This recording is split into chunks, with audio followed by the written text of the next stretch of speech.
말씀 같이 보겠습니다. 출애굽기 34장 6절입니다.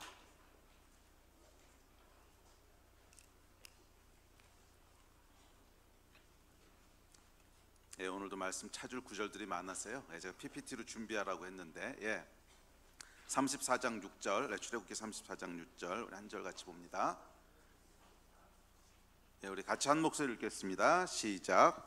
여호와께서 그의 앞으로 지나가시며 선포하시되 여호와라 여호와라 자비롭고 은혜롭고 노하기를 더디하고 인자와 진실이 많은 하나님이라. 우리 한 번만 더 읽어볼까요? 시작.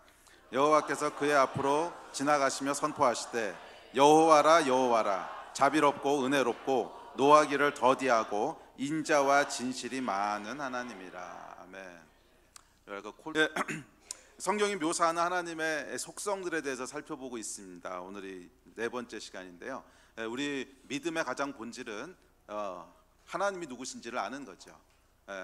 삼위일체 하나님, 특별히 하나님, 예수님, 성령님, 그분이 누구신지를 아는 것이 우리 신앙의 핵심이고 또 영원한 생명이라고 요한복음에서 얘기했죠. 영생은 우리 하나님을 아는 것이고 또 그의 보내신 자 예수 그리스도를 아는 것이라고 했죠.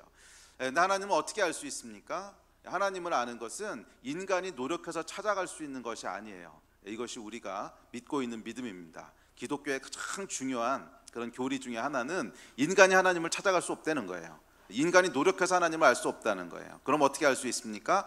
하나님이 알려주셔야 알 수 있다는 거예요. 이걸 뭐라 그러냐면 계시라 그러죠. 계시.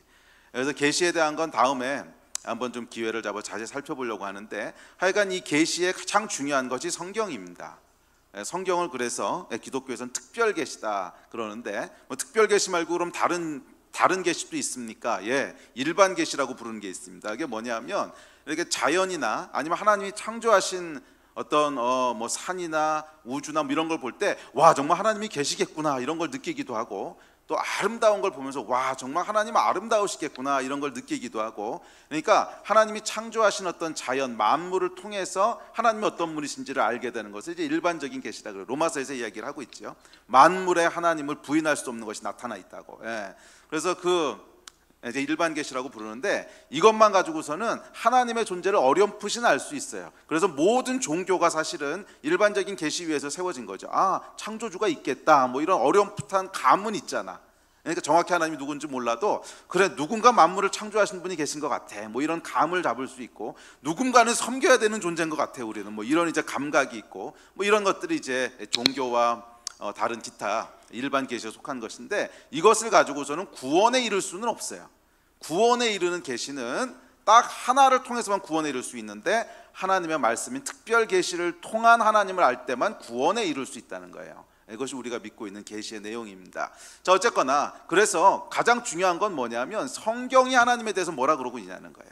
그냥 막연히 천지를 창조하신 분이 있을 거야, 그분은 천지신명이야, 뭐 이런 거 말고, 하느님이야 이런 거 말고, 성경에서 구체적으로 하나님에 대해서 뭐라고 말씀하고 있는가, 이것이 가장 중요한 계시입니다.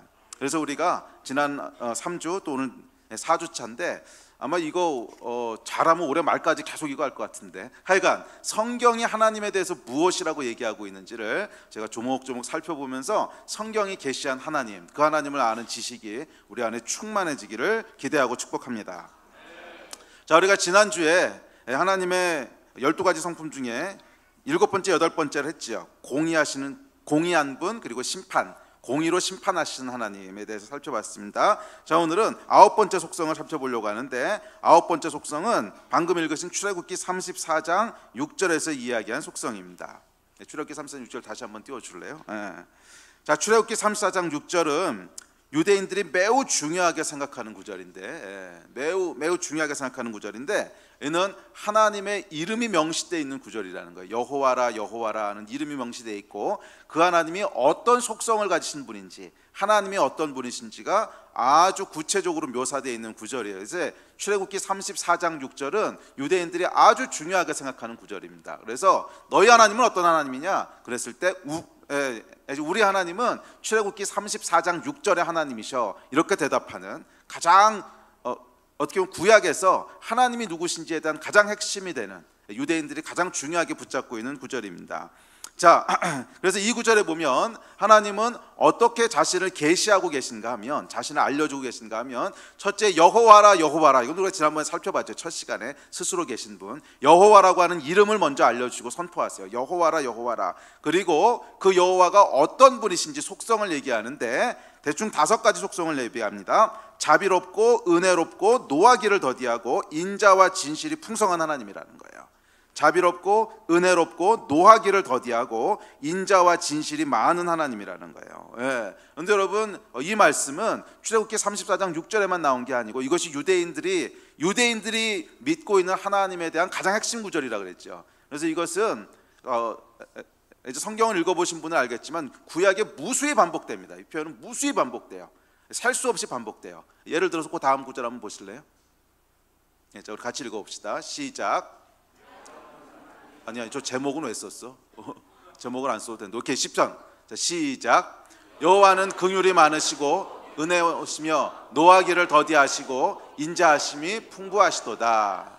여호와께 기도하여 이르되 여호와여, 내가 고국에 있을 때에 이러하겠다고 말씀하지 아니었나이까.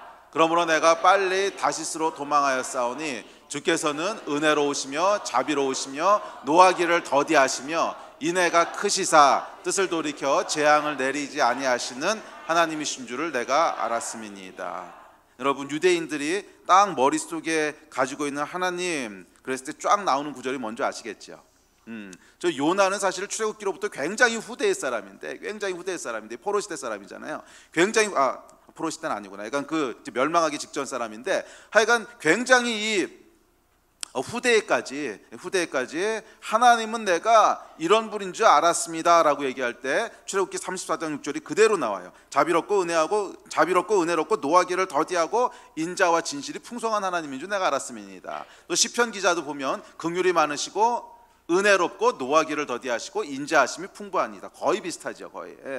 이 표현들이 여러분 적어도 성경에 수십 번 등장합니다. 그 얘기는 뭐냐면 구약에서 가장 중요하게 생각하는 하나님의 속성이라는 거예요. 그래서 오늘은 우리가 이 출애굽기 34장 6절에서 묘사하고 있는 그 하나님의 속성에 대해서 함께 살펴보려고 합니다. 자, 우리가 지난주까지 살펴본 하나님의 속성들은 보면 창조자이시고 위대하신 분이시고 유일하신 분이시고 또 공의로우시고 거룩하시고 심판자이시고 대충 한 8가지 특성을 살펴봤는데 이 특성들은 만약에 우리 하나님께서 이런 속성만 가지신 분이라면 하나님을 경외하기는 하겠지만 이 경외는 두려움을 넘어서지는 못할 거예요. 심판하시는 분이시고 공의로우신 분이시고 거룩하신 분이시고, 그렇죠. 그런데 하나님은 공의로우시지만 동시에 어떤 분이세요? 사랑이 많으신 분이세요. 공의로우시지만 동시에 사랑이 많으신 분이세요. 그래서 이 하나님의 속성의 두 번째 카테고리는 그분의 부드러움에 대한 거예요. 그래서 오늘 살펴본 9번째, 10번째, 11번째, 잘하면 12번째까지는 이 앞에서 살펴본 크고 위대하고 강하고 심판하시는 분과 대비되는 굉장히 부드럽고 자비롭고 인내하시고 참으시고 사랑하시고 하는, 어떻게 보면 이 앞서 살펴본 것이 좀 남성적인 그런 남성 호르몬이 많을 때 나오는 이런 특성이라면 이 두 번째 카테고리는 좀 여성적인 이런 특징을 갖고 있는 속성들일 거예요. 그래서 여러분, 하나님은 남성적인 속성과 여성적인 속성을 다 가지고 계십니다. 왜냐하면 남자도 여자도 아니시거든. 남자와 여자를 다 창조하신 분이시거든요. 남자들만의 하나님이 아니라 여자들도 창조하신 분이시고, 그래서 많은 경우에 우리 사회가 남성 중심적인 사회가 되다 보니까 하나님 그러면 남성적인 이미지를 많이 생각하고, 또 예수님이 남성으로 오셨으니까 그럴 수밖에 없긴 한데, 그럼에도 불구하고 하나님이 처음에 사람을 창조하실 때 아담과 하와 둘 다를 하나님의 형상으로 지으셨어요. 그 이야기는 하나님의 형상 안에는 남자의 특징도 있고 여성의 특징도 있다는 거예요. 둘 다를 하나님의 형상으로 창조하셨으니까. 그래서 오늘과 아마 다음에 한두 번 정도 살펴볼 특징들은 이런 하나님의 남성적인 특징과 조금 대비되는 부드럽고 사랑하시고 자비하시고 은혜로우시고, 그런 하나님의 여성적인, 그래서 이 말을 조금 잘못하면 또 이게 신학적으로 논쟁이 돼가지고서 공격받긴 하는데, 하여간 이런 부드러운 좀 여성적인 성향의 그런 특징들을 살펴보려고 합니다. 여하튼 하나님의 9번째 특징은 뭐냐면 오늘 출애굽기 34장 6절에서 살펴본 자비롭고 은혜롭고 노하기를 더디하고 인자와 진실이 많으신 분이라는 거예요. 자, 따라해 보세요. 자비롭고 은혜롭고 노하기를 더디하고 인자와 진실이 풍성한 분. 이것이 오늘 살펴볼 하나님의 속성입니다. 자, 이것을 딱 한마디로 요약하면 사랑이시라는 거죠. 사랑. 사실 여러분, 자비, 은혜, 노하기를 더디하는 거 인내지요. 인자와 진실.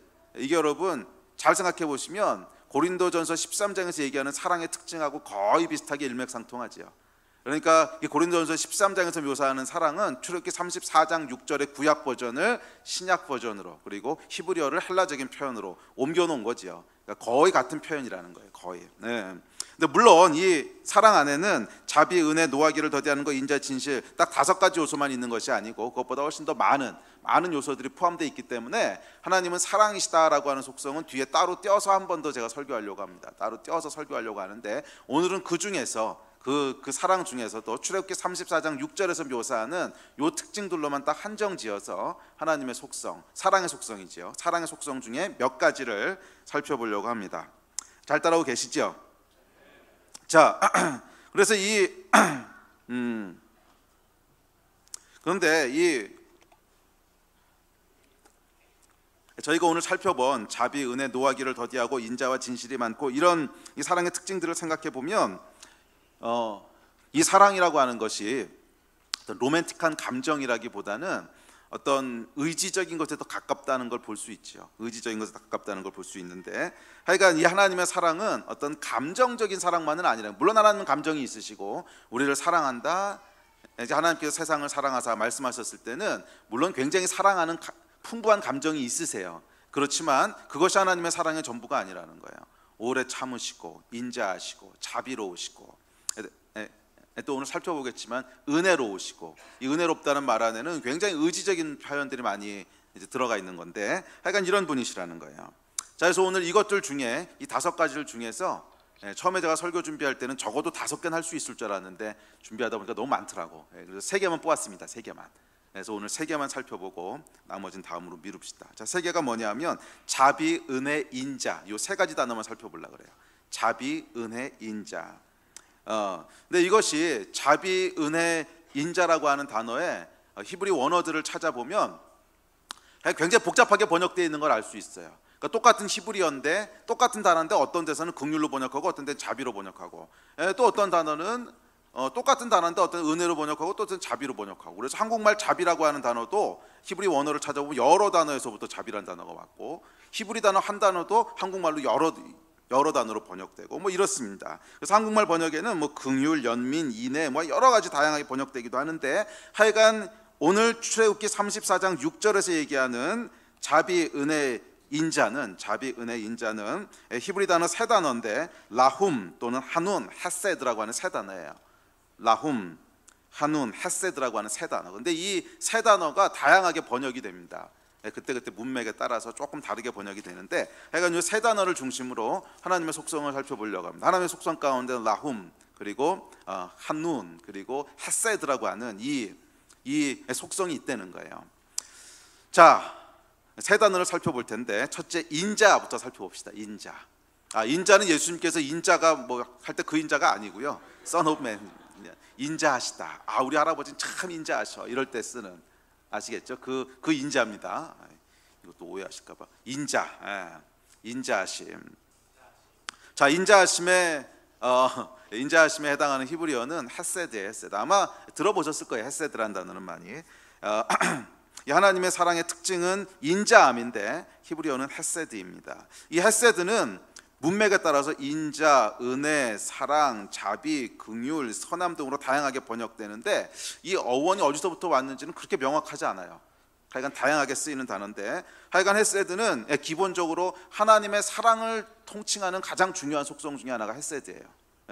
은혜, 긍휼, 인자, 사랑, 자비, 긍휼, 선함 이렇게 되는데, 이 헤세드는 구약에서 무려 246번이 사용됐습니다. 굉장히 많이 쓰인 거죠.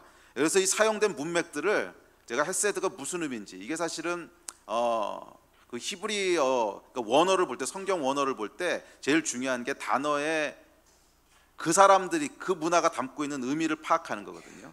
그러니까 예를 들면 이제 한운이라고 하는 데 나중에 살펴볼 텐데, 한운은 은혜란 뜻인데 그 어원을 보면 허리를 구부리다 이런 뜻이거든. 그러니까 이 사람들이 은혜라고 했을 때 뭐를 연상하는지를 우리가 그 단어의 어원으로부터 알 수 있죠. 근데 헤세드는 그런 어원이 좀 불명확해요. 그래서 제가 할 수 없이 이 헤세드란 단어를 다 찾아봤다는 거 아니에요, 구약에서. 어디서 헤세드를 썼었나. 그래가지고 하여간 이게요, 뭐 성경을 연구하는 기쁨이 있긴 하지만 그럼에도 불구하고 정말 막노동입니다. 이거를 다 찾아가지고서 이 헤세드가 어떤 용례에 어떻게 쓰였나 하는 것을 이렇게 분석을 해보니까, 물론 뭐 다른 사람이 분석해 놓은 것도 참고했죠. 그리고 저도 찾아보고 분석해 보니까 대충 헤세드가 3가지 문맥으로 쓰이더라고요. 대충 3가지. 근데 물론 헤세드는 굉장히 다양하게 쓰이기 때문에 아마 그거를 세분하자면 수십 가지 용례로 쓰일 텐데, 그래도 크게 뭉뚱지어 보면 많이 사용되는 것이 한 3가지 의미 정도 때 헤세드란 단어를 써요. 한 3가지 용례에 헤세드란 단어를 쓰는데, 그러니까 유대인들이 헤세드란 단어를 어떨 때 쓰는가 하는 거예요. 헤세드란 단어를 성경을 분석해 보면 대충 3가지 용례로 쓰이는데, 첫째는 뭐냐면 대가를 바라지 않고 주는 것에 대해서 헤세드란 말을 써요. 대가를 바라지 않고 주는 것. 그래서 은혜라는 말로 많이 번역이 되는 거예요. 인자하시다. 그러니까 하나님은 인자하십니다. 주의 인자가 내 생명보다 나으니 이랬을 때 이게 그냥 이 헤세드인데, 거기 단어가 그냥 대가를 바라지 않고 대가를 바라지 않고 상대에게 뭔가 좋은 것을 주는 것. 이게 헤세드의 첫 번째 용례예요. 자, 성경 구절 봅시다. 자, 시작. 여호와여, 내 젊은 시절의 죄와 허물을 기억하지 마시고 주의 인자하심을 따라 주께서 나를 기억하시되 주의 선하심으로 하옵소서. 하나님이여, 주의 인자를 따라 내게 은혜를 베푸시며 주의 많은 긍휼을 따라 내 죄악을 지워주소서. 자, 여기 보면 바울이 이제 회개하고 참회하는 그런 시편들인데, 바울이 죄를 졌지요. 잘못했지요. 그래서 하나님 앞에 저에게 은혜를 주십시오 이렇게 간구하고 나가는데, 사실은 하나님 앞에 나아가서 뭘 달라고 요구할 수 있는 아무런 여건이 안 되는 거야. 아시겠어요? 무슨 말인지? 무슨 성전을 잘 져서 봉헌한 것도 아니고, 그렇다고 하나님 기뻐하시는 무슨 일을 한 것도 아니고, 이게 뭐냐면 죄를 잔뜩 졌거든.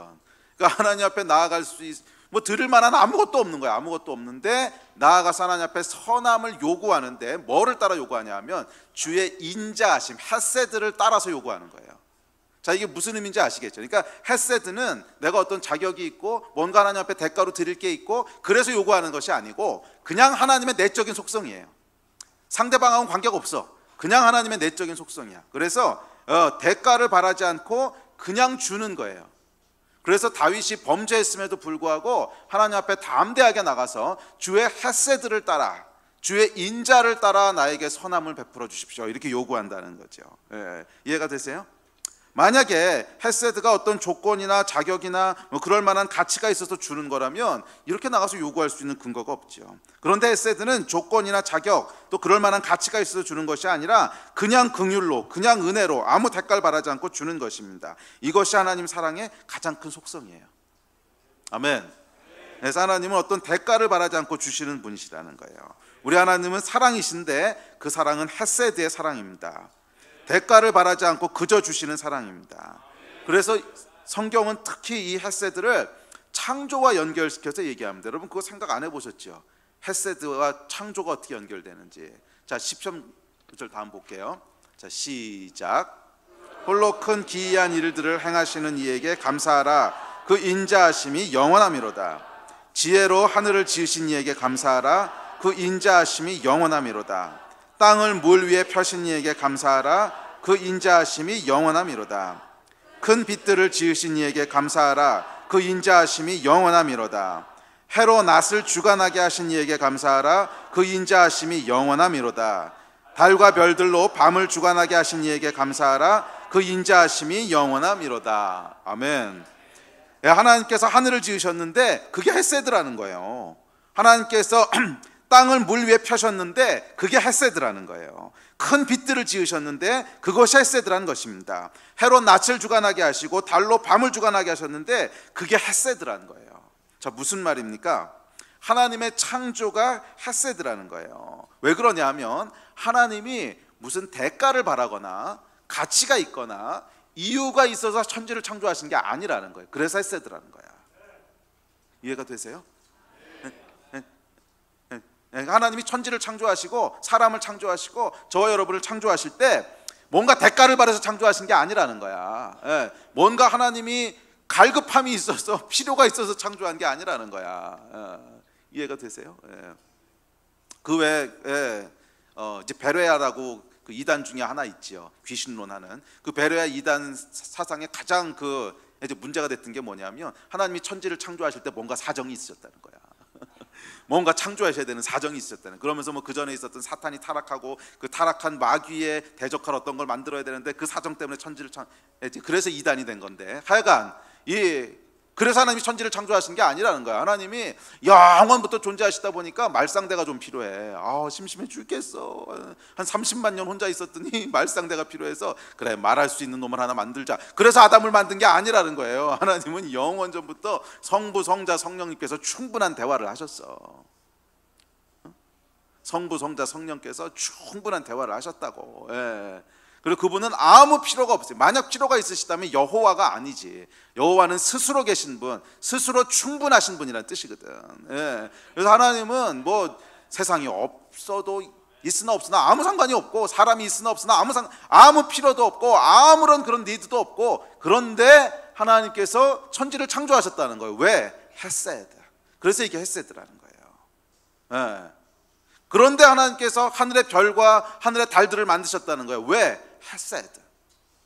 그런데 하나님께서 지구를 만드시고 땅을 만드시고 물과 육지를 만드셨다는 거예요. 왜? 헤세드. 그런데 하나님께서 그 위에 하나님의 형상을 쫓아 아담과 하와를 만드시고 저와 여러분을 창조하셨다는 거예요. 왜? 헤세드. 이것이 하나님의 헤세드예요. 그래서 이 구약에 보면 하나님의 인자 헤세드와 창조를 연결시켜요. 그 말은 뭐냐면 우리가 오늘 존재하는 것 자체가 하나님의 헤세드라는 거야. 하나님의 헤세드가 아니면 우리가 왜 오늘 여기 존재하는지 이유를 설명할 수 없다는 거야. 곰곰이 생각해 보세요, 여러분. 하나님이 태초에 천지를 창조하시니라, 그냥 아무 생각 없으면 그런가 보다 하는데, 하나님이 그럼 왜 창조하셨습니까? 물어보면 해답 있으세요 혹시? 하나님 왜 천지를 창조하셨습니까? 이거 해답 없어요. 왜 창조하셨습니까? 몰라. 아니 그 고생을 하시면서 왜 사람을 만드셨습니까? 몰라. 미스테리야. 그래서 이걸 뭐라 그러냐면 헤세드라 그러는 거예요. 그것이 어떤 이유 때문에 하신 게 아니라 하나님 안에 있는 내적인 속성이라는 거예요. 헤세드. 대가를 바라지 않고 선한 것을 주기 원하시는 것. 그게 하나님의 내적인 속성이라는 거야. 이 헤세드로 인해 오늘 우리가 존재하는 것입니다. 아멘. 또 시편 기자 계속 이어서 얘기합니다. 다음 구절들 시작. 그들의 땅을 기업으로 주신 이에게 감사하라. 그 인자하심이 영원함이로다. 곧 그 종 이스라엘에게 기업으로 주신 이에게 감사하라. 그 인자하심이 영원함이로다. 우리를 비천한 가운데에서도 기억해 주신 이에게 감사하라. 그 인자하심이 영원함이로다. 우리를 우리의 대적에게서 건지신 이에게 감사하라. 모든 육체에게 먹을 것을 주신 이에게 감사하라. 하늘의 하나님께 감사하라. 그 인자하심이 영원함이로다. 아멘. 천지를 창조하신 것만 헤세드가 아니라 우리가 오늘날 누리고 있는 모든 것이 헤세드라는 거예요. 육체에게 먹을 것을 주신 것 헤세드라는 거예요. 우리에게 땅을 주시고 기업을 주신 것 헤세드라는 거예요. 좀 더 확대하면 우리에게 가족을 주신 것 헤세드라는 거예요. 우리에게 친구와 이웃을 주신 것 헤세드라는 거예요. 그러므로 감사하라는 거예요. 이 하나님의 헤세드라고 하는 속성 때문에 오늘날 우리에게 세계에 존재할 뿐만 아니라 저와 여러분이 살아있고 숨쉬고 먹고 누리고, 이게 다 헤세드 때문이라는 거예요. 잘 생각해 보세요, 여러분. 하나님이 우리에게 공기를 주셔야 될 이유가 있어요? 없어. 근데 우리가 공기를 숨쉬고 있잖아. 그것도 공짜로. 이게 뭐예요? 그냥 하나님이 주시고 싶어서 주신 거라는 거야. 이유가 있어서 그러는 게 아니고 하나님의 헤세드한 성품, 헤세드한 속성이 있기 때문에 그냥 좋은 걸 주기 원하시는 분이시라는 거예요. 이제 우리 하나님은요, 끊임없이 뭐예요? 대가를 바라지 않고 상대에게 좋은 것을 주기 원하시는 것, 그것을 참으실 수 없는 것이 하나님의 내적인 속성이에요. 아멘. 우리 하나님 참 좋으시고 선하신 분이세요. 아멘. 자, 이제 헤세드의 두 번째 용례를 보겠습니다. 헤세드의 두 번째 특징은 뭐냐면 헤세드는 헌신과 희생을 의미해요. 헌신과 희생. 폴 밀러라고 하는 분이 쓴 사랑하다 살아가다라는 책에 보면 이게 룻기 강해서인데요. 거기 보면 헤세드를 이렇게 묘사합니다. 제가 이 묘사를 참 좋아하는데 헤세드를 이렇게 묘사해요. 헤세드란 헌신과 희생이 결합된 말이고 일방적이면서 출구 전략이 없는 사랑이다. 예수님이 늘 그러하셨듯, 부모들이 그러하듯, 연인들이 때때로 그러하듯 상대의 반응과 무관하게 사랑의 대상에게 자신을 얽어매는 것이 헤세드 사랑이다. 그리고 어떤 경우에도 타인에게 선을 행하겠다는 결의다. 이 헤세드를 참 잘 묘사하고 있는데, 헤세드는 뭐냐면 헌신과 희생이 결합된 말이래요. 헌신과 희생이 결합된 말이 헤세드고 일방적이면서 출구 전략이 없는 사랑이래요. 저는 이 말이 너무 마음에 들어. 하나님의 사랑을 묘사하는 너무나 정확한 말이죠. 하나님의 사랑은 늘 희생과 헌신이 묻어 있습니다. 그래서 십자가 사랑이라고 그러잖아. 그래서 십자가 사랑, 꼭 희생과 헌신이 묻어 있어요. 상대를 위해서 수고하고 땀 흘려 수고하고, 글쎄 뭐 하나님이 땀이 있으신지 모르겠지만, 그러니까 땀 흘려 수고하고 손해를 보는 사랑이라는 거예요. 그래서 이 헤세드를 헬라어로 옮길 때 거기에 해당하는 헬라어가 아가페예요. 아가페.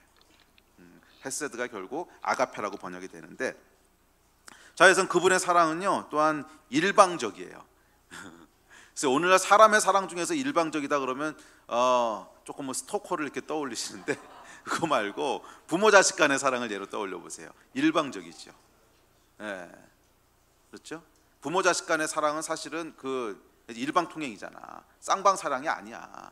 자식들이 아무리 잘한다 해도 부모 사랑은 그럼 발톱에도 못 미치죠. 안 그래요? 자녀가 뭐라고 그러니까 자녀는 부모를 버려도 부모는 자녀를 못 버려. 그래서 그래야 되는데 요즘은 또 이게 아니어가지고서 참 어쩌다 세상이 이렇게 됐는지. 오늘은 사실은 이게 이 정신병의 시대가 됐잖아요. 정신이 다 망가지고 뇌가 망가져서 그런 건데, 사실은 정상적인 사람이라면요 자식은 부모를 떠날 수 있어도 부모는 자식을 못 떠나요. 그렇죠? 그래서 어떤 거예요? 일방적이죠. 일방적. 자식이 어떠하든지 상관없이 그냥 사랑해. 자식이 1등을 해야만 사랑하는 게 아니고 꼴찌를 해도 자식이라서 사랑하고, 잘생기고 키가 크고 그래야만 사랑하는 것이 아니고 못생기고 볼품이 없어도 자식이니까 사랑하고. 이거 뭐예요? 일방적인 사랑이지. 일방적인. 근데 하나님의 헤세드가 그렇다는 거예요. 상대의 반응과는 무관하다는 거예요. 내가 잘하면 나를 사랑하시고 못하면 내치시고 이런 게 아니라는 거야. 나의 반응, 나의 어떠함 전혀 상관없다는 거예요. 여러분, 이게 하나님의 헤세드예요. 하나님의 헤세드는 하나님의 내적인 속성이에요. 그 이야기는 뭐냐면 하나님 안에서 나오는 거지 외부와는 전혀 상관이 없다는 거야. 외부의 조건에는 전혀 영향을 받지 않는 순수하게 하나님 안으로부터만 나오는 속성이라는 거예요. 와. 그래서 그 대상이 가치가 있느냐 없느냐 아무 상관없어. 그 대상이 뭘 잘했느냐 못했느냐 아무 상관없어. 그 대상이 얼마나 소중하냐 아니면 아무 상관없어. 왜? 하나님의 내적인 속성이야. 그냥 외부의 조건에 의해서 움직이는 게 아니야. 그래서 상대의 반응과는 무관해.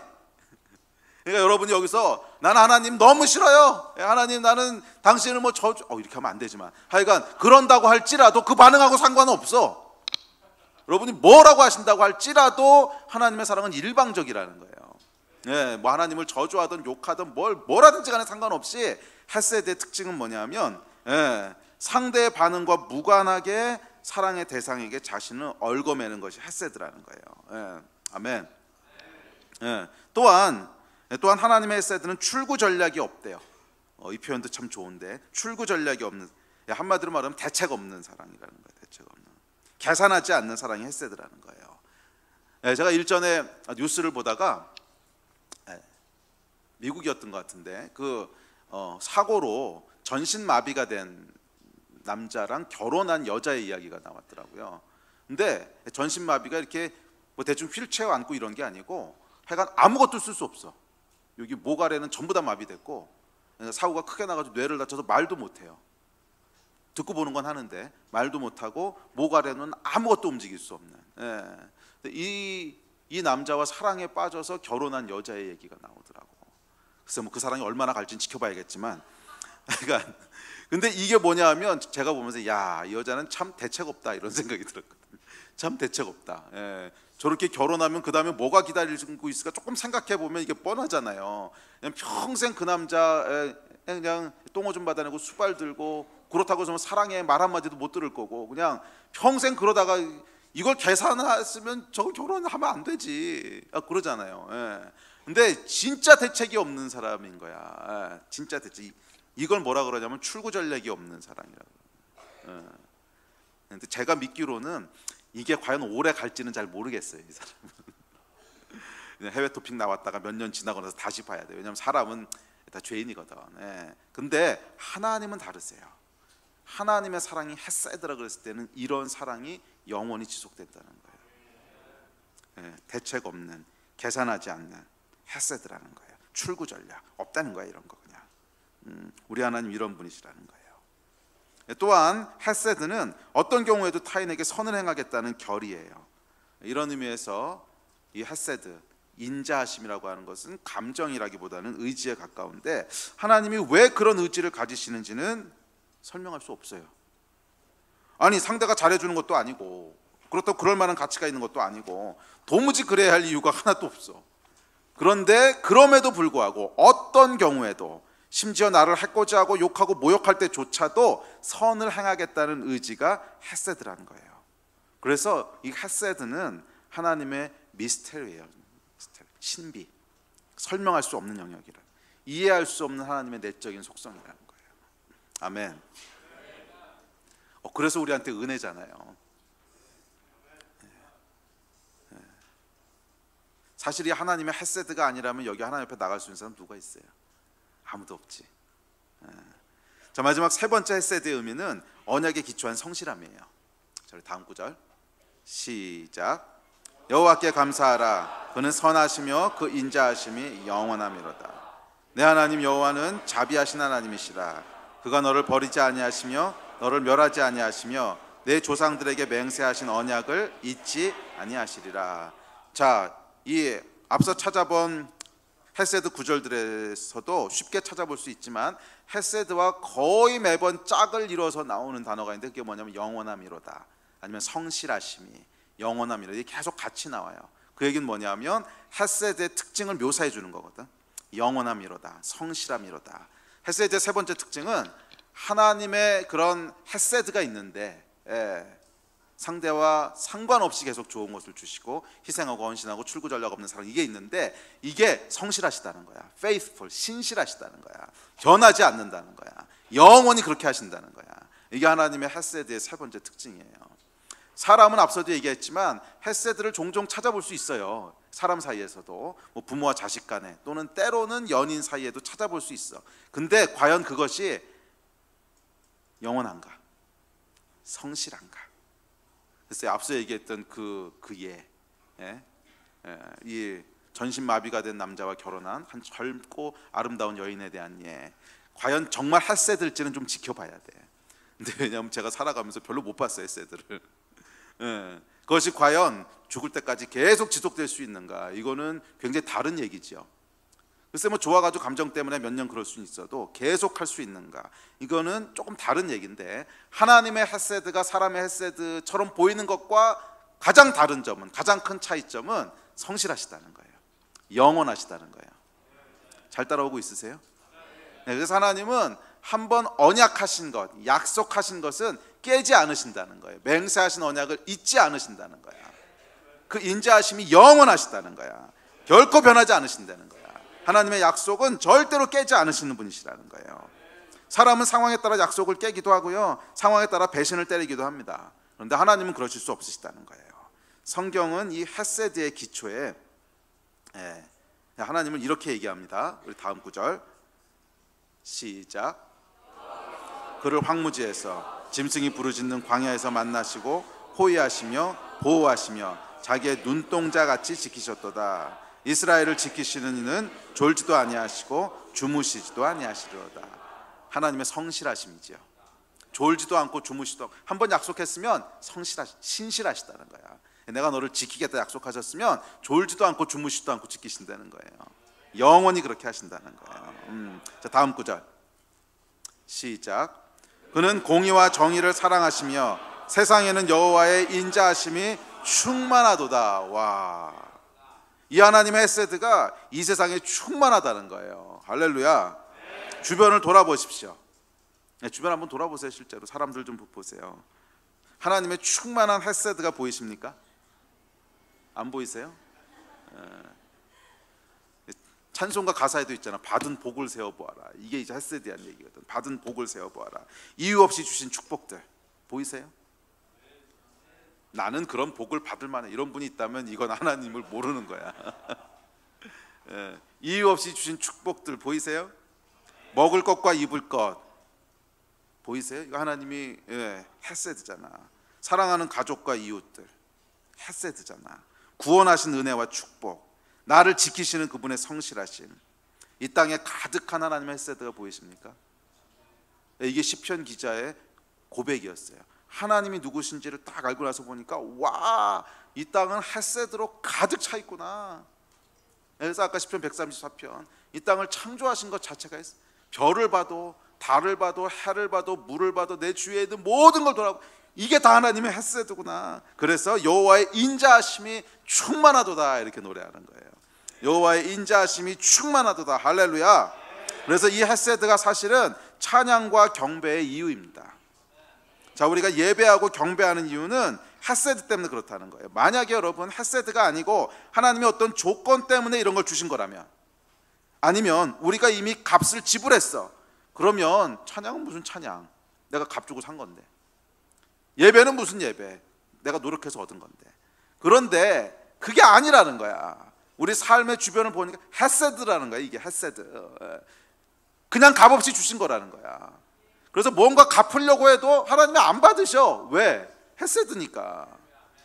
뭔가 갚으면 헤세드가 아니지. 하나님의 속성은 대가 없이 주시는 게 하나님이신데. 그래서 거기에 반응할 수 있는 유일한 반응은 뭐냐면 예배밖에 없다는 거예요. 와, 하나님 위대하십니다. 하나님 선하십니다. 경배하고 예배하는 것 외에는 헤세드에게 반응할 수 있는 방법이 없어요.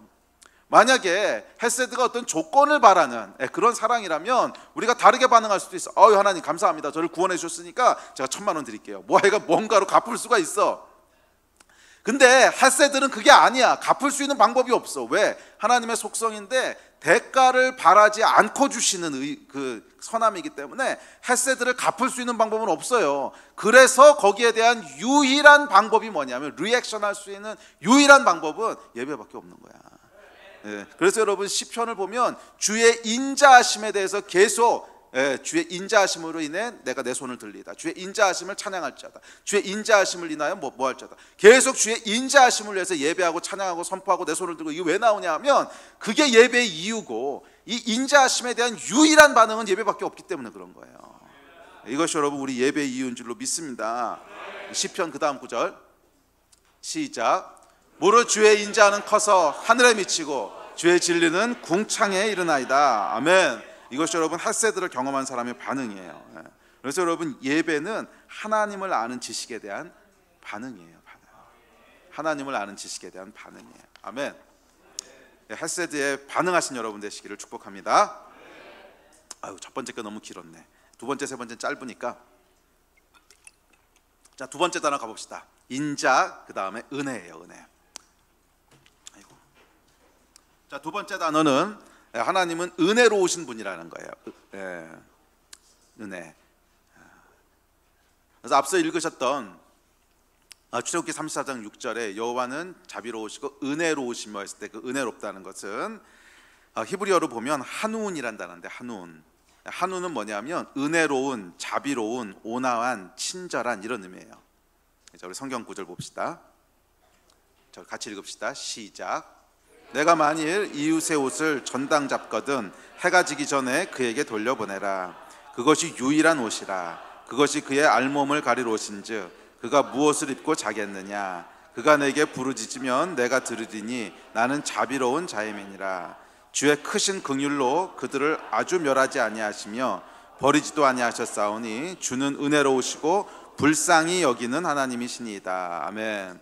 자, 여기도 보면 이제 우리말로는 뭐 긍휼, 자비 뭐 여러 가지로 번역되어 있는데 히브리 원어에 보면 한운이란 단어예요. 한운. 근데 한운은 형용사고, 이 한운은 어디서부터 왔냐면 동사가 하나인데 하나는 이제 그러니까 은혜로운, 은혜로운이라는 형용사는 한운. 그래서 엘 한운, 그럼 은혜로운 하나님 이런 뜻인데, 하나는 그거의 동사형이에요. 그래서 은혜를 베풀다, 뭐를 주다, 뭐 이런 뜻인데, 이 하나니라고 하는 어원은 무슨 뜻이냐면 구부리다 이런 뜻이에요. 구부리다. 이렇게 구부리는 거.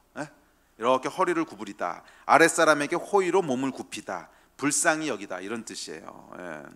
자, 여러분, 하나님은요 우주를 창조하신 분이세요. 우주를 창조한 분이에요. 감이 잘 안 오시나 본데 하여간 우주를 창조하셨어.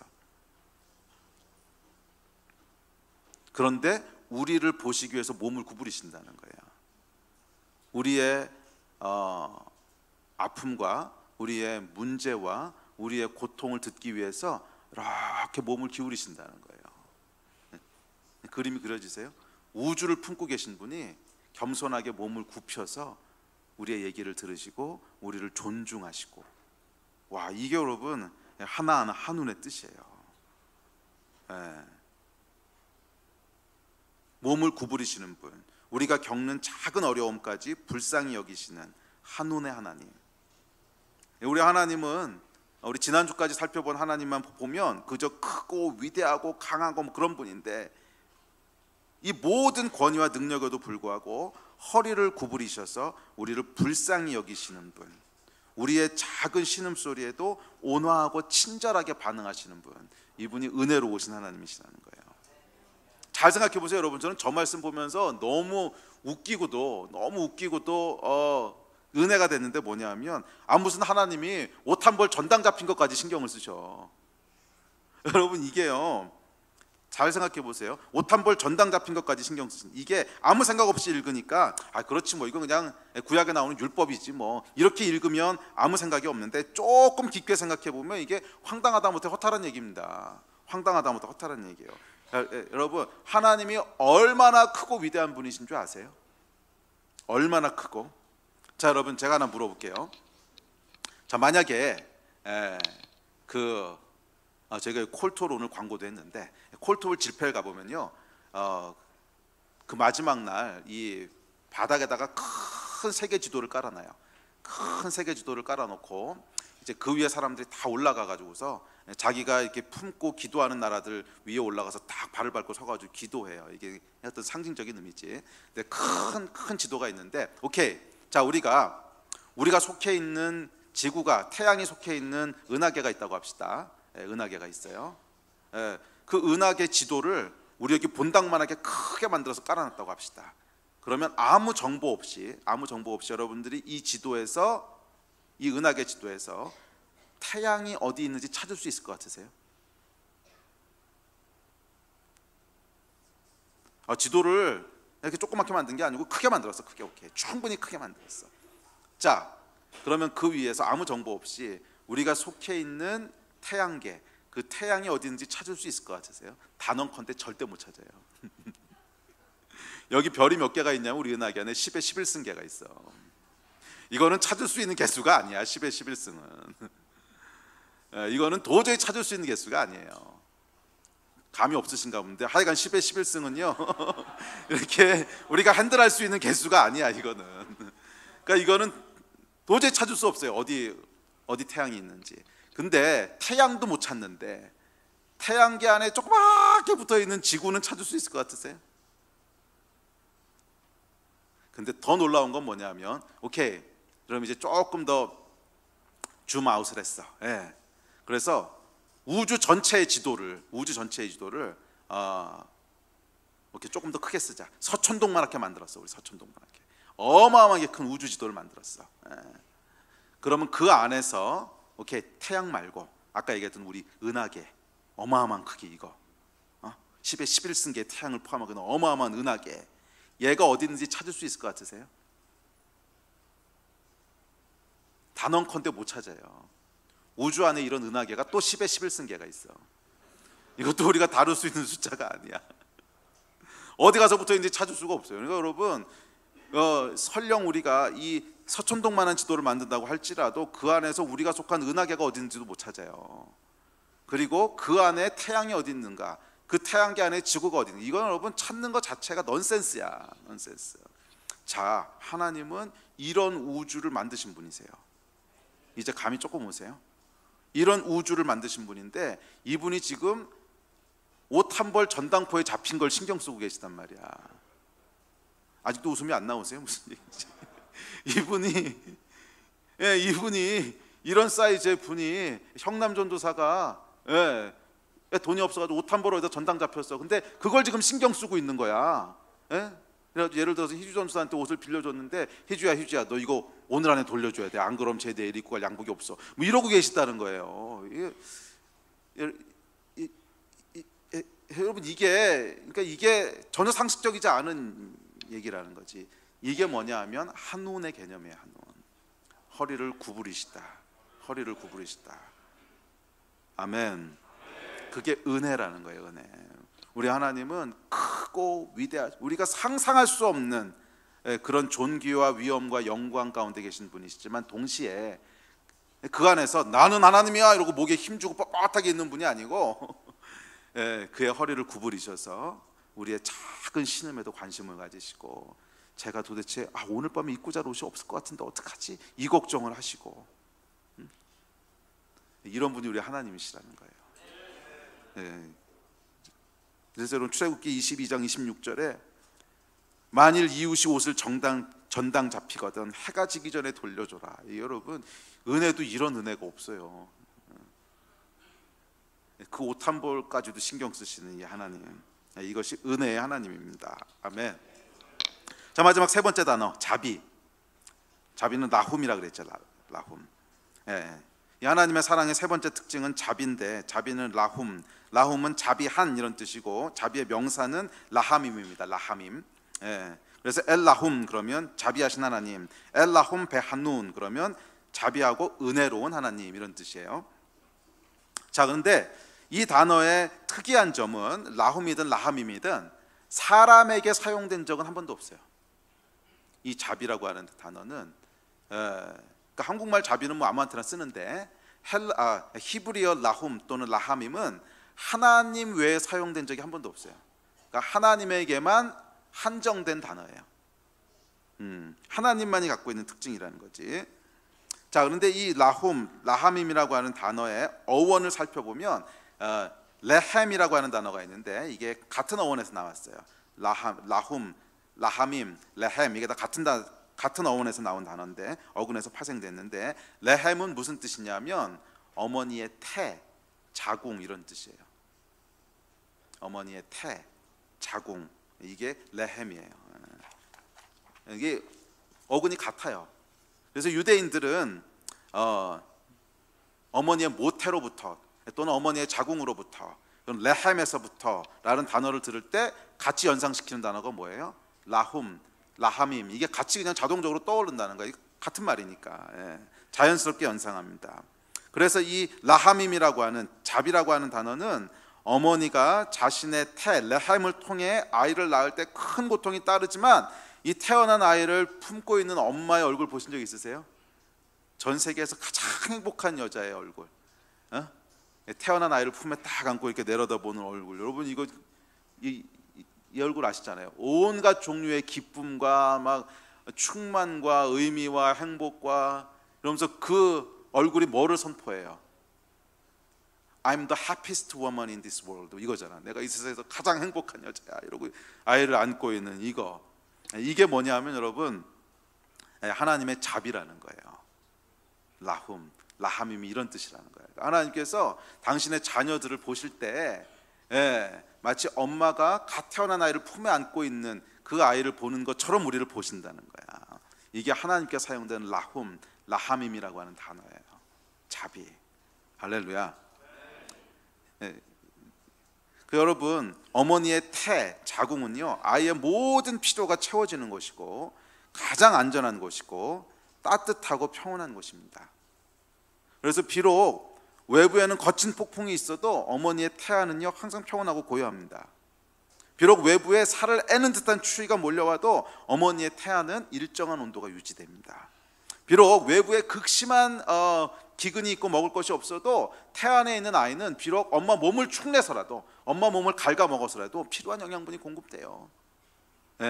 이게 여러분 어머니의 태예요. 하나님의 자비란 이런 거라는 거예요. 하나님의 라훔 안에 있는, 라훔 안에 있는, 라함임 안에 있는, 하나님 안에 있는 그분의 자비 안에 있는 사람은 거친 풍랑 속에서도 평온하고 고요함을 누린다는 거야. 하나님의 자비, 라함임 안에 있는 자는 어떤 추위 속에서도 따뜻하다는 거예요. 이게 하나님의 속성이라는 거야. 그래서 여러분 보면 사울에게 쫓겨서 광야를 도망다니던 다윗이요, 거의 죽은 목숨이었습니다. 그 예전에 제가 한번 말씀드렸지만 다윗이 여러분 사울 왕을 피해서 도망다니잖아요. 그래서 도망다니는 곳이 엔게디 광야인데, 이 엔게디 광야를 가보면요, 이게 무슨 사하라 사막 같은 곳이 아니야. 정말 손바닥만한 데야.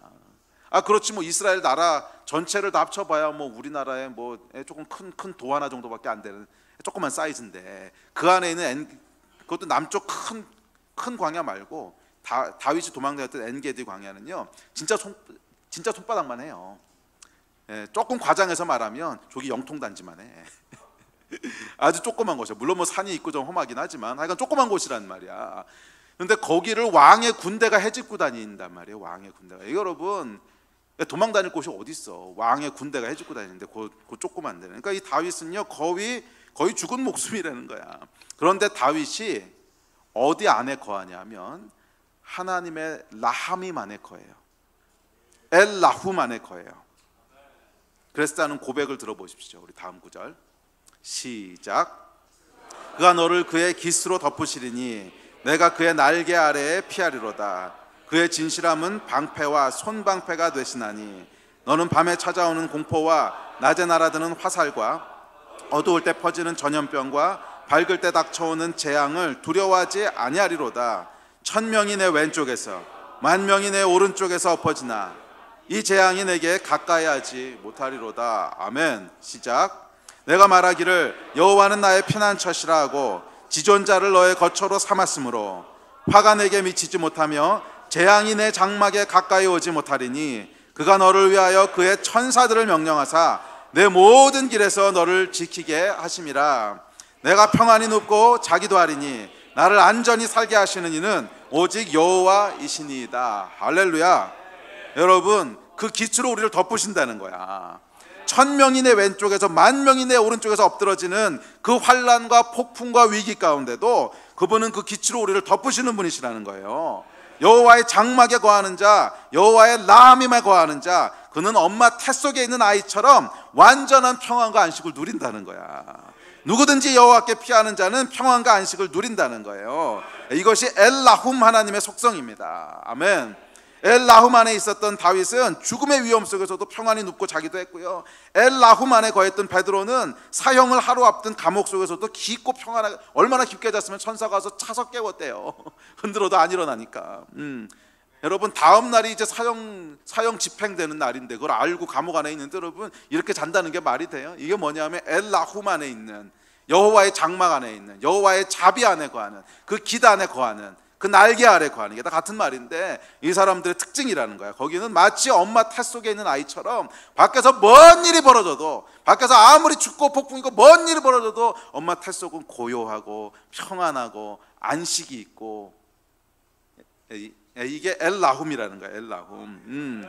또 폭풍이 몰아치는 뱃속에서도 예수께서는 라훔 안에 있었기 때문에 폭풍이 몰아치는 뱃속에서도 깊은 평안과 안식을 취하셨고요. 라훔 안에 있었던 바울은 연속된 고난 속에서도 기쁨을 놓치지 않았어요. 여러분은 어디 거하십니까? 여러분 어디 거하세요? 라훔, 자비의 하나님, 그 안에 거하십니까? 그 안에 거할 때 우리에게도 그 어떤 폭풍, 그 어떤 위기, 그 어떤 재앙 속에서도 마치 엄마 태 속에 있는 아이처럼 평안과 안식을 누리게 된다는 거예요. 할렐루야. 이게 라훔의 뜻이에요. 우리 하나님은 자비하시고 그랬을 때 이 의미라는 거야. 와, 할렐루야. 이런 의미 아셨어요? 모르셨어요? 그래, 우리가 하나님을 아는 만큼 누리는 거야. 또한 우리 하나님 우리를 보호하실 뿐만 아니라 우리의 모든 필요를 아십니다. 엄마의 태 속은요, 아이에게 필요한 모든 것이 채워지는 공간입니다. 가장 알맞는 온도와 많지도 적지도 않은 영양분, 너무 딱딱하지도 너무 무르지도 않은 잠자리까지, 모든 것이 완벽하게 공급되는 것이 엄마의 태예요. 레헴이야. 우리 하나님의 라훔이 이렇다는 거예요. 자, 우리 예배팀 나오십시오. 자, 갓난아이의 엄마가 아이의 필요를 모를까요? 알지요. 모를 리가 없어요. 엄마는 그의 모든 신경이 아이의 필요에 맞춰져 있습니다. 그래서 다른 일을 하면서도요, 아이를 향한 안테나는 늘 켜져 있어요. 그렇죠, 우리 엄마들. 아빠는 조금 다른 것 같아요. 아빠는. 그래서 아빠는 우리 앞에 8가지 특징 살펴봤잖아요. 뭐 크고 위대하고 그래, 뭐 힘세고, 오케이. 근데 엄마는 아주 섬세하고 아이의 필요에 항상 귀가 이렇게 열려 있고, 그래서 여러분 설거지하면서도 애 재워놓고 설거지하다가도 귀는 항상 그 애한테 가 있잖아요. 항상 가서 애가 응애하는 소리만 들리면 탁 놓고 가잖아. 이게 이제 엄마지요. 우리 하나님이 그런 분이시라는 거야. 시편 기자가 다시 얘기합니다. 우리 같이 읽어볼까요? 시작. 여호와께서 너로 실족치 않게 하시며 너를 지키시는 자가 졸지 아니하시리로다. 이스라엘을 지키시는 자는 졸지도 아니하고 주무시지도 아니하시리로다. 여호와는 너를 지키시는 자라. 여호와께서 내 우편에서 내 그늘이 되시나니 너를 상치 아니하며 밤의 달도 너를 해치 아니하리로다. 여호와께서 너를 지켜 모든 환난을 면케 하시며 또 내 영혼을 지키시리로다. 여호와께서 그의 출입을 지금부터 영원까지 지키시리로다. 여러분, 이것이 엘라움 하나님 안에 있는 자의 고백입니다. 엘라움 안에 있으십니까? 그렇다면 여러분 안심하십시오. 그분은 여러분을 지키시는 분이세요. 모든 필요를 채우시는 분이세요. 이게 9번째 특징입니다. 이제 말씀을 마무리합시다. 우리 하나님은요, 인자하시고 은혜로우시고 자비하신 분이십니다. 할렐루야. 그분은요, 크고 위대한 분이시지만 그저 그 크기에 취해 계신 분이 아니라 스스로 허리를 굽혀 우리를 돌보시는 분이시고, 일방적이고 조건 없는 햇사드로 우리를 위해서 희생하는 분이시고, 엘라훔의 자비로 우리를 품으시는 분이세요. 그래서 그분 안에 있는 자는 복이 있습니다. 다음 구절 볼까요? 시작. 내가 영원히 주의 장막에 머물며 내가 주의 날개 아래로 피하리이다. 셀라. 하나님이 왜 이렇게 하십니까? 왜 영원히 그의 장막에 우리를 품으시고 왜 그 날개로 품으십니까? 몰라. 이유가 없어. 이게 미스테리고 신비예요. 이유가 없어. 그게 그냥 하나님의 속성이야. 그게 그냥 하나님의 속성이야. 여러분, 이 하나님의 속성에 대한 걸 우리가 묵상하고 이 하나님의 속성에 대한 걸 알아갈 때 계속 우리에게 드는 질문은, 그래서 뭐 여러분은 모르겠지만 전하여간 이 말씀을 연구하면서 계속 던지게 되는 질문은, 이걸 하나님 왜 이렇게 하셨을까? 왜 이렇게 하셨을까? 근데 항상 돌아오는 대답은 똑같아요. 몰라. 이유가 없어. 그냥 우리에게 그럴 만한 가치가 있어서 그런 것도 아니고, 이 세상이 하나님 보시기에 충분히 의미가 그래서 그런 것도 아니고, 이유가 없어요.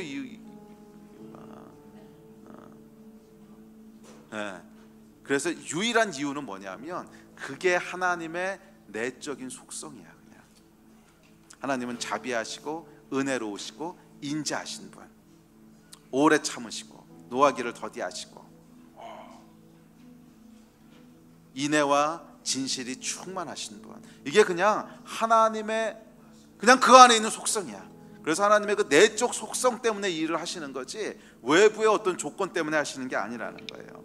그래서 하나님의 이 핫세드와 한눈과 또 라하밈에 반응할 수 있는 유일한 반응은요, 예배하는 것밖에 없어요. 만약 그렇지 않고 하나님이 핫세드로 나를 구원하셨구나, 감사합니다 주님, 제가 얼마를 드리면 될까요? 뭐 이런다든지. 그 이야기는 마치 뭐하고 똑같냐면, 이 엄마가 정말 이 산고의 고통을 치르면서 아이를 낳고 정말 희생해가면서 애를 쭉 키웠더니 이 녀석이 한 15살쯤 돼가지고 한단 말이, 감사합니다 어머니, 저를 키우셨는데 얼마 드리면 될까요? 이건 여러분 모욕이죠. 모독이죠. 마찬가지로 하나님의 은혜와 자비와 인자하심에 대해서 뭔가를 갚으려고 한다면 그건 뭐가 되는 거예요? 그거는 모독이 되는 거예요. 왜? 하나님의 속성이랑 안 맞아. 야 이 녀석아, 내가 뭐 받으려고 그거 한 줄 아냐? 저희 애들이 만약 그런다면 제가 그러지 않겠어요? 야 이 녀석아, 내가 뭐 받으려고 너한테 그거 한 줄 아냐? 그냥 네가 내 아들이니까 사랑스러워서 한 거지. 아들이면 왜 사랑스러워서 그런 걸 하세요? 그럼 그 다음은 몰라. 그것은 그냥 하나님께로부터 물려받은 우리 속성이에요. 이해되세요? 네, 하나님의 속성이기 때문에 그래요. 그래서 거기에 대한 유일한 올바른 반응, 하나님의 자비와 은혜와 인자에 대한 유일한 올바른 반응은요, 예배밖에 없는 거예요. 그래서 이 하나님의 자비와 은혜와 인자를 경험한 시편 기자는 이렇게 예배합니다. 우리 자리에서 좀 일어나실까요? 네, 우리 마지막 시편 읽고 같이 예배하기 원하는데, 자, 시편 63편 1절부터 4절까지 1절부터 4절까지 우리 같이 큰 목소리로, 한 목소리로 시편 기자가 했던 고백을 나의 고백으로 들으시고, 그리고 우리 예배합시다. 시작. 하나님이여, 주는 나의 하나님이시라. 내가 간절히 주를 찾되 물이 없어 마르고 황폐한 땅에서 내 영혼이 주를 갈망하며 내 육체가 주를 앙모하나이다. 내가 주의 권능과 영광을 보기 위하여 이와 같이 성소에서 주를 바라보았나이다. 주의 인자하심이 생명보다 나으므로 내 입술이 주를 찬양할 것이라. 이러므로 나의 평생에 주를 송축하며 주의 이름으로 말미암아 나의 손을 들리다. 아멘. 주의 인자가 생명보다 나음으로 내 입술이 여호와를 찬양하리. 내 평생에 주를 찬양하며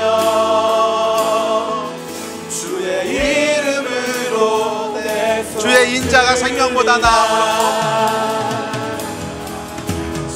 인자가 생명보다 나음으로 내 입술이 여호와를 찬양하리. 내 평생에 주를 찬양하며 주의 이름으로 내 손 들리라.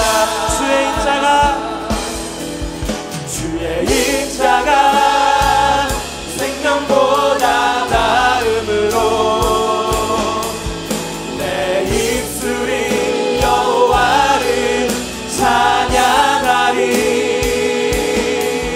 내 평생에 주를 찬양하며 주의 이름으로 내 손 들리라.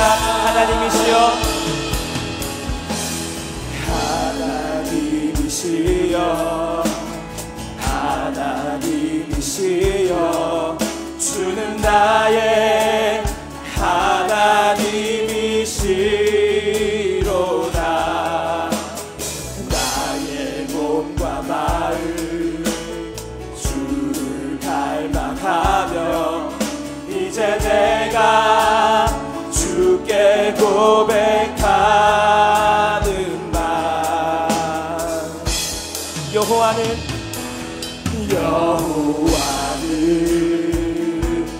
나의 빛이요, 여호와는 나의 구원이시. 내가 누구를 두려워하리요. 여호와는 생명의 피난처시. 주의 인자가 생명보다 나음으로 내 입술이 여호와를 찬양하리.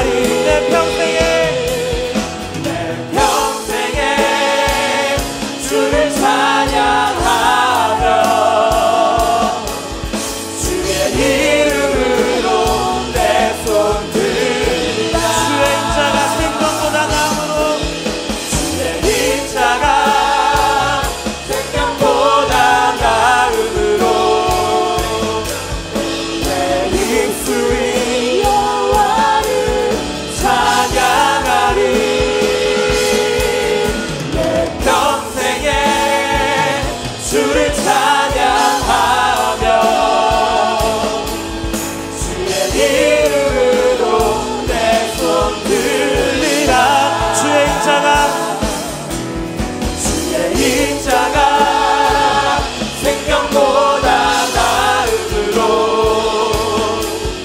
내 입술이 여호와를 찬양하리.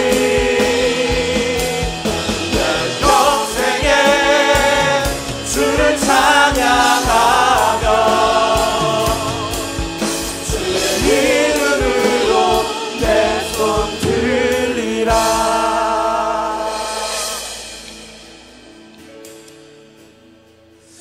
하나님, 이 시편 기자의 고백처럼 주의 인자가 나의 생명보다 나으며 주의 성실하심이 영원하심입니다. 주님, 주의 인자하심으로 인하여, 주의 자비하심으로 인하여 우리가 우리의 손을 들고 주 앞에 예배하며 경배합니다. 엘라후만에 거하는 자를 안전하게 지키시며 엘라후만에 거하는 자를 평안하게 지키시며 피난처가 되시고 반석이 되신 우리 하나님, 이 하나님의 엘라훔을 인하여 감사와 찬양을 드립니다.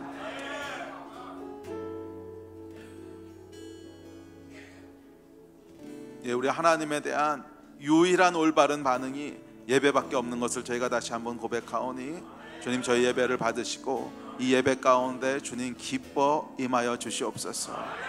주님, 저희가 끊임없이 이 하나님 안에 주의 장막 안에 거하기를 선택합니다. 끊임없이 주의 장막 안에 거하기를 선택합니다.